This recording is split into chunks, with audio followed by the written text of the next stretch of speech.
Hello my friends. My name is Bot Mathematician and this is Holomancer. Also, Chief Investigative Reporter Dora joined us this evening. Gadgets and Gazette always gets the scoop. Guys, today I want to discuss with you the impact of new cards on deck building. Beyond that, readers of the Gadgets and Gazette want to know the most effective ways to quickly climb the Titans ladder after a recent nerf.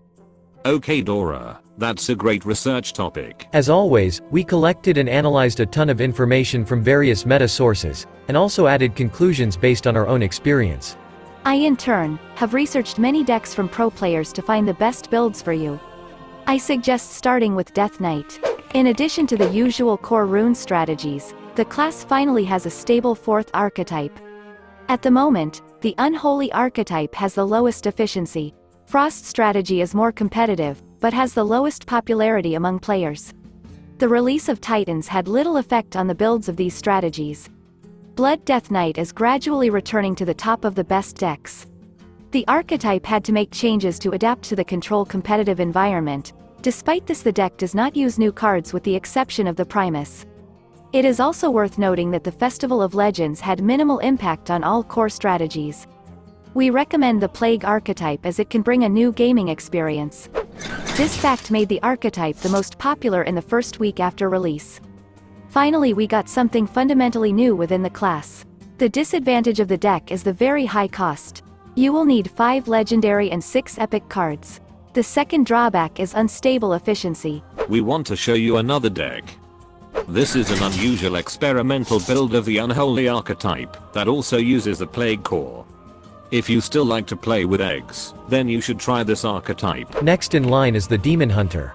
According to the community expectations, the class received the best legendary cards, but this did not help it become effective. This is currently one of the worst classes in the game. The Outcast archetype that was resurrected at the Festival of Legends has not received any support in this expansion and has low efficiency. Big Demon Hunter is experimenting with several new tools but is on the verge of extinction. The Spell archetype is also doing very poorly. Jotun the Eternal is the perfect card for the archetype, but that didn't help him increase the effectiveness of the strategy. The only effective archetype is Relic, but it is also rapidly losing effectiveness. This old strategy managed to adapt new legendary cards that made him stronger. But in general, the strategy has not changed. For over a year now, Relic core has been one of the best. It's very sad that Blizzard can't offer us anything new. A few words about the Druid. Thaddeus and Big archetypes have not been able to find new tools in the expansion and are underdogs in popularity among Druid decks. Ramp strategy has revived again, for the first time after the rotation. The strategy uses a large number of new tools, but is rather at an early experimental stage. The most important core in the new expansion for Druid is Trent. The core was absorbed by the Drum strategy, which finally gave it a chance to be effective. But the Trent archetype became the main deck of the Druid. This archetype is another aggro variation. Most likely you will not get new impressions. The main advantages of the deck are high efficiency and the absence of legendary and epic cards, which makes the deck almost free. This is definitely the best budget option for this expansion phase. Hunter is completely broken. The class has long needed to implement changes, but nothing happens. All class strategies are competitive.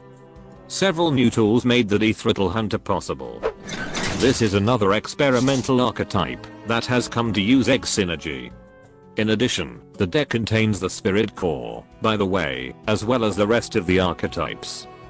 Definitely not the most effective deck, but I really like it in terms of impressions. Players are experimenting boldly with the Big Beast archetype in search of new synergies, but these activities are not widely popular. Another new archetype is Secret. Ideas that first appeared in the Festival of Legends miniset have finally taken shape in the Titans expansion. This is the second most popular Hunter archetype, but the main king of the metagame is Hybrid Hunter. This archetype, like a sponge, absorbed all the broken instruments from different synergies. This deck has almost every idea created for a hunter and a few different win conditions. Why create other archetypes when you can make everything work within the same deck? Secrets, spirits, big beasts, and these are just the main cores of synergies. Fortunately, the deck has one drawback, the lack of full-fledged drawing tools. The deck is very expensive, especially for new players. You will need 7 legendary cards, excluding free ones. It's the Mage's turn. Most of the class strategies received only a minor upgrade. Despite the low popularity of mech and secret archetypes are competitive in contrast to burn and control. Skeleton remains one of the main strategies of the Mage. The deck even adapted its build with several new cards, but this did not help it to remain effective. But the best strategy is Rainbow. This is another variation of the Mage with the mechanics of random spells. In the last few years, the class has become the leader in the number of random effects at a time when the level of randomness in the game has noticeably decreased. But players love the Mage, also because of the unpredictability factor. This new deck is completely in line with the needs of the players. The key to victory is Thief. This legendary card combined with harmless spells is capable of breaking the opponent's face on the 10th turn. It looks like the nerf to the solid alibi spell did affect the effectiveness of the strategy. Paladin continues to be the most boring class. The dancing archetype almost disappeared without gaining recognition. The new earthen archetype is still struggling to survive, but its fate is uncertain. For over a year, the pure archetype has been Paladin's most popular and effective strategy, and it's getting pretty boring. As a bot, I can't recommend any decks other than Mech Paladin. The archetype appeared in Sunken City, but after the release of the next expansion, it occupied a small niche for a long time. The Titans brought some promising tools to the deck that brought back the efficiency and interest of the players. Unfortunately, most versions of the deck have been losing effectiveness lately, but this build still shows stable results at the moment. The Priest continues the crisis of ideas. This is the class with the smallest variation. Automaton is the only new strategy with a legitimately low win rate. Undead Priest is still effective, but the new expansion hasn't modernized this deck. The best archetype is still Control. The deck has added only a few new tools. In general, this is a modern vision of the classical archetype with a large number of control tools. The traditional disadvantage for all decks of this type is a very high cost. Mech synergies have become the basis of most rogue strategies. The class has seen the most significant changes since the release of Titans. Only Pirate deck doesn't use new cards at all. All other archetypes have received upgrades. Many of them are competitive, but only Mech and Big have the best efficiency. Also, both new archetypes received damage after the lab constructor cost was changed. Despite the nerf, mechs are still the most popular and effective archetype. I really like the new feel of this deck, as the rogue has never been able to use mechs effectively. The main card for the class is Mimiron. By the way, this is the most useful legendary card from the entire expansion. Find out more about the best and worst legendary cards in our detailed guide. Shaman is next in line. The Titans expansion brought the nature archetype back to life. The deck does not have the most impressive efficiency, but it is competitive. Big Shaman got a big upgrade, but that didn't allow the deck to be any more effective. The most effective are the old strategies that have not received an upgrade at all.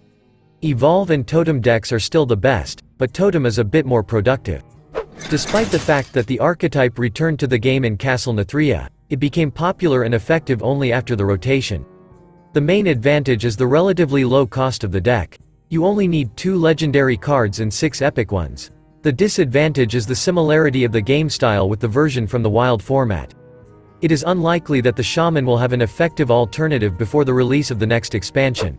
The Warlock feels amazing. This is one of the most efficient classes in the game, but the problem is the lack of new ideas. The Imp strategy is still a hybrid between the Imp and Curse cores without change. The Curse archetype has received an upgrade in the form of several new control tools. In addition, control tools have brought the classic control archetype back to life. But the real madness is the updated version of Thaddeus strategy. This archetype dominated throughout the entire Festival of Legends phase, but after the release of Titans, it got out of hand. The deck is not cheap, but this deck is worth the investment of every grain of dust. Warrior is once again among the worst classes in the game. The class currently has 5 main archetypes. Riff and Menagerie strategies have not received any changes, and have poor performance. The Rock and Roll archetype got a few new control tools, but it wasn't enough to make the deck more effective. The most new emotions can bring the new Armor Warrior. The deck is based on the Riff core, which by the way is the key to most strategies, and the new Armor core led by Odin. This is the most popular archetype that has the potential to deal massive amounts of damage, but the overall effectiveness of the strategy is low. The best deck is still Enrage. The archetype has not received any modifications and has remained the same, which means you will most likely not expect the most fun gameplay, but at least a slightly higher efficiency. Guys, it's time for conclusions. The Titans brought us 13 new archetypes, but only 8 of them have a win rate above 50% at least at the gold rank. Most of them are the resurrection of old ideas, but there are also completely new concepts. Demon Hunter failed to adapt new cards to create new strategies. The new strategies of Priest, Paladin, Shaman and Warrior are not fully competitive. The most effective strategies of the Hunter, Shaman, Paladin, Priest, Warlock and Warrior remain the old ones. Some of them got upgrades, others didn't. The disadvantage of the current metagame is the relatively low variability. You can only find 49 archetypes on the ladder, some of which are based on the same synergy cores, which in turn makes them similar to each other. This is not an impressive result, especially considering the introduction of new classes and a drastic increase in the total number of cards in the standard format. Despite this, I get the impression that Titans is a very good set that contains many key tools that are not capable of creating new ways to play but will remain useful for a very long time. What do you think about the impact of the new set, and the current variety of new strategies? Should we research the Titan packs in terms of purchase benefits? Let us know about your opinion in the comments. Under the last video, we received not enough requests to create a video on this topic. And no less important question. How much money did you spend on Titans pre-orders? Please join the survey on our community tab. According to indirect data, the number of players who pre-ordered on mobile platforms has again decreased, but the amount of money players spend after the release has increased. Looks like the set turned out to be better than the players expected. Finally, we want to express our boundless gratitude to our sponsors. Dear friends, your support is invaluable. Many thanks to each of you. We also want to welcome new subscribers to our Mathematician Squad. We only see nicknames of public users who have not hidden the subscription section on their channel, but we are grateful to everyone for joining. Okay, that's all for today. Thank you for spending this time with us. We really hope that we will have the opportunity to get in touch in the next video. Take care of yourself. And never give up.